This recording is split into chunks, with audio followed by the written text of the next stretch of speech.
Travel කරන්න බලාපොරොත්තුෙන් ඉන්න කෙනෙක් හරි දැනටම ට්‍රැවල් කරලා එක්ස්පීරියන්ස් තියෙන කෙනෙක්ට හරි මේ කාරණා පහ දැනගෙන නොහිටියොත් ඔයා අනිවාර්යයෙන්ම එතන ගිහිල්ලා අපහසුතාවයන් වලට ලැජ්ජාවටපත් වෙනවා. අද අපි කතා කරන්නේ කවුරුත් සාමාන්‍යයෙන් කතා කරන්නේ නැති විශේෂ කාරණා පහක් පිළිබඳ. ඔයා ෆ්ලයිට් එකක යනවා නම් අනිවාර්යයෙන්ම මේ පිළිබඳ අවබෝධයෙන් යන්න වෙනවා.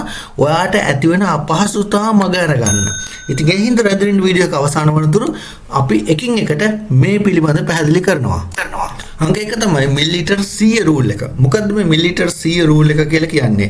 එක පැසෙන්ජර් කෙනෙකුට ඒගොල්ලන්ගේ හෑන්ඩ් ලගේජ් එක ඇතුලේ අරගෙන යන්න පුළුවන් දියරමය ද්‍රව්‍ය, එහෙම නැත්නම් ස්ප්‍රේ එකක්, එහෙම නැත්නම් බාම් එකක් හෝ ජෙල් එකක උපරිම බොටල් එකේ එහෙම නැත්නම් මේ බඳුනේ කැපැසිටි එක ප්‍රමාණය මිලිලීටර් 100ට හෝ ඊට වඩා අඩු වෙන්න ඕනේ. හැබැයි මෙවැනි කිහිපයක් ඔයාට සෙන්ටිමීටර් 20 ප්‍රමාණයේ විනිවිද පේන බෑගයක් තුල අසුරා ගන්න පුළුවන් උපරිම සීමාවක් ඔයාට අසුරගෙන අරගෙන යන්න පුළුවන් කමක් තියෙනවා.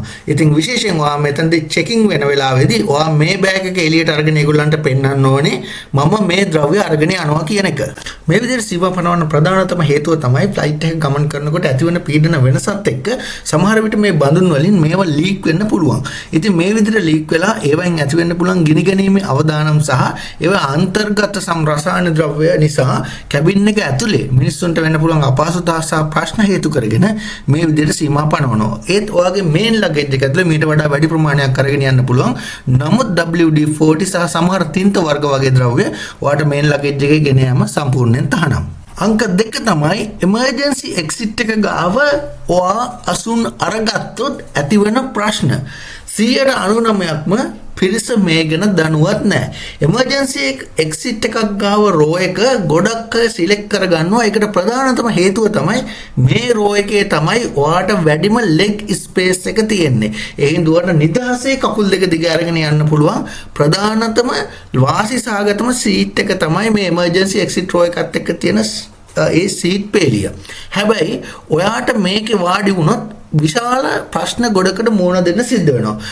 මේ ෂීට් එකේ වාඩි වෙන්න අවසර තියෙන්නේ වයස අවුරුදු 15ට වැඩි ආබාධිත නැති ශක්තිමත් Tamanට ඉංග්‍රීසි තේරෙන ඒගොල්ලන් දෙන ඉන්ස්ට්‍රක්ෂන් එක ක්‍රියාවට නංවන්න පුළුවන් ශරීරමය දුර්වලතා දුබලතා නැති අයට පමණයි මේ ෂීට් එකේ වාඩි වෙන්න අවස්ථාව තියෙන්නේ. ඔයා වැරදිලා හරි ෂීට් එක බුක් කරලා නම් තියෙන්නේ.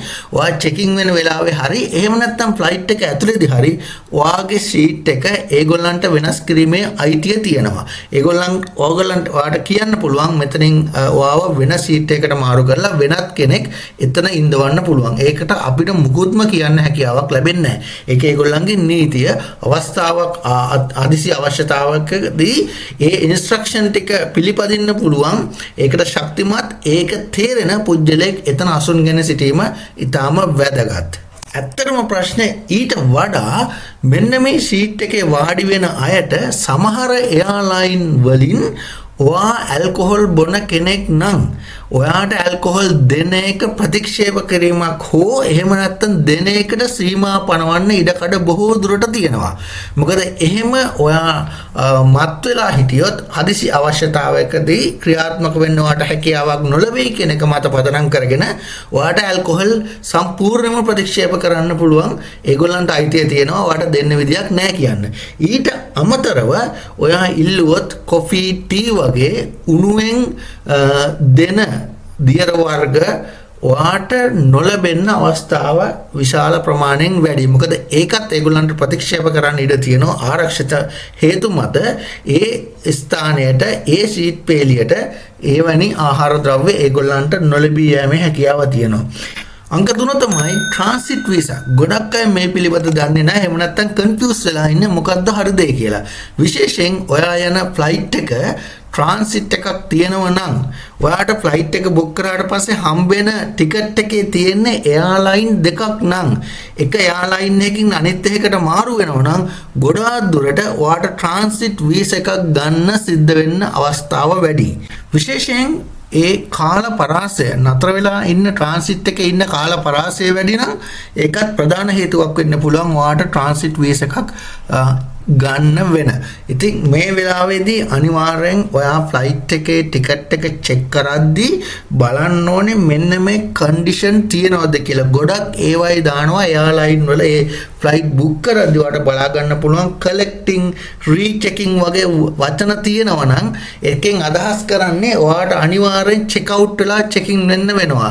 ඒ කියන්නේ ඔයාගේ ලගේජ් ඔක්කොම ආපහු ක්ලියර් කරගෙන ඉමිග්‍රේෂන් එක හරහා ආපහු චෙකින් වෙන්න වෙනවා. ඉතින් මේ වෙලාවේදී අනිවාර්යෙන් ඒකට ප්‍රමාණවත් තරම් කාලයක් ෆ්ලයිට් දෙක අතර තියලා නොතිබුණොත් අනිවාර්යෙන්ම ඔයාට ෆ්ලයිට් එක මිස් වෙන්න අවස්ථාව වැඩි. තවත් විශේෂ දෙයක් තමයි ගොඩක් එයාපෝට් වල අනිවාර්යෙන් මේ ටර්මිනල්ස් අතර විශාල පරතරයක් තියෙනවා. ඔයාට පයින් ඇවිදගෙන යන්න පුළුවන් හැකියාවක් නැහැ බොහෝ වෙලාවට. අන්න ඒ වගේ අවස්ථාවල ඒගොල්ලන්ගේ ප්‍රී ප්‍රවාහන සේවා තියෙනවා. එම් බස් එකක් හෝ ට්‍රේන් එකක් ඔයාට මේකෙන් තමයි අදාළ ටර්මිනල් එකට අදාළ පිටවීමේ පර්යන්තයට යන්න වෙන්නේ. ඉතින් එහෙම යන්න ඔයා පෙර සූදානමක් සහිතව එන්න ඕනේ.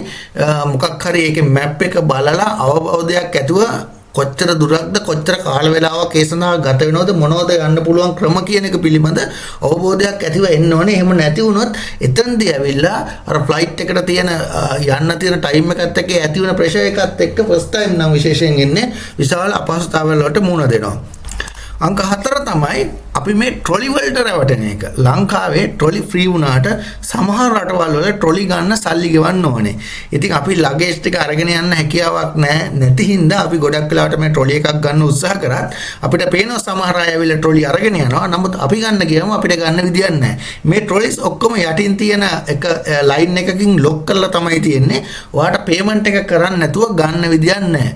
ඉතින් ඒ හින්දා ඒ පිළිබඳ අනිවාර්යෙන් දැනුවත් වීම වැදගත් වෙනවා. මොකද නුහුරු දෙයක් ඔයා ගිහිල්ලා try කරනවා ට්‍රොලි එකක් ගන්න අනිත් අය හැමෝම අරන් යනවා. ඔයාට ගන්න බැරි වෙනකොට විශාල අපහසුතාවල් වලට මුහුණ පාන්න වෙනවා.